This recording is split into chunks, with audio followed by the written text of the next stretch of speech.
Hello friends, मैं Aryan school of business advisor किसी व्यवधान के कारण प्रैक्टिस पार्ट 1 पूरा नहीं हो पाया। उसी का शेष भाग इस भाग में हम पूरा करने का प्रयास कर रहे हैं।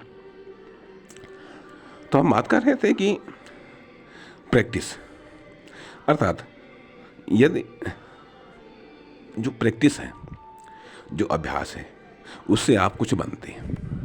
जब आपके पूरे के पूरे कॉन्सेप्ट क्लियर होते हैं, चाहे लाइफ की बात हो, यदि लाइफ में कॉन्सेप्ट क्लियर है और तब आप यदि प्रैक्टिस करते हैं तो आप कोई न कोई लाइफ को आकार दे रहे हैं।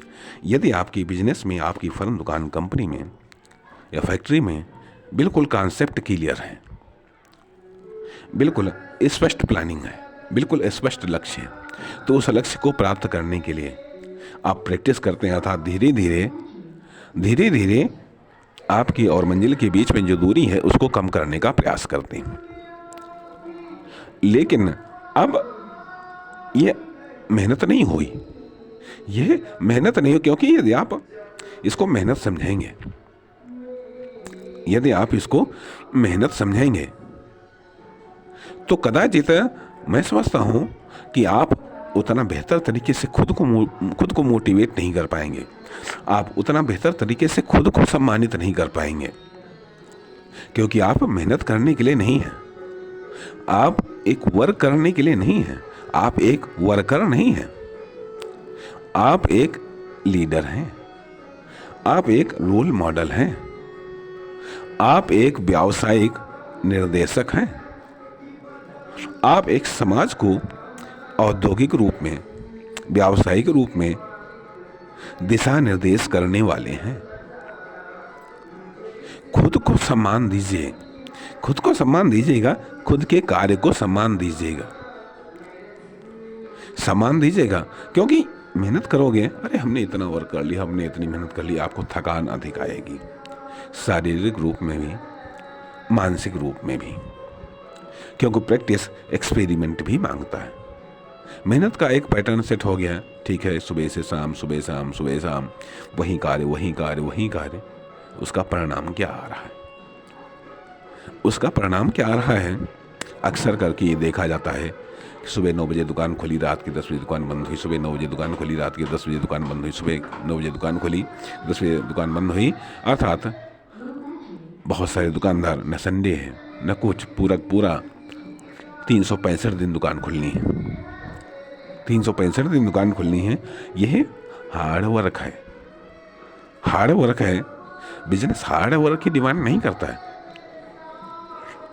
बिजनेस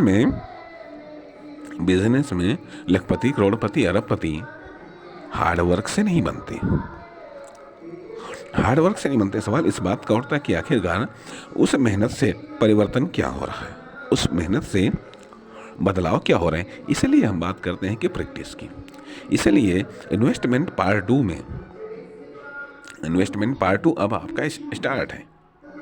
इन्वेस्टमेंट पार्ट 1 कंप्लीट करने के बाद में अब इन्वेस्टमेंट पार्ट 2 स्टार्ट है।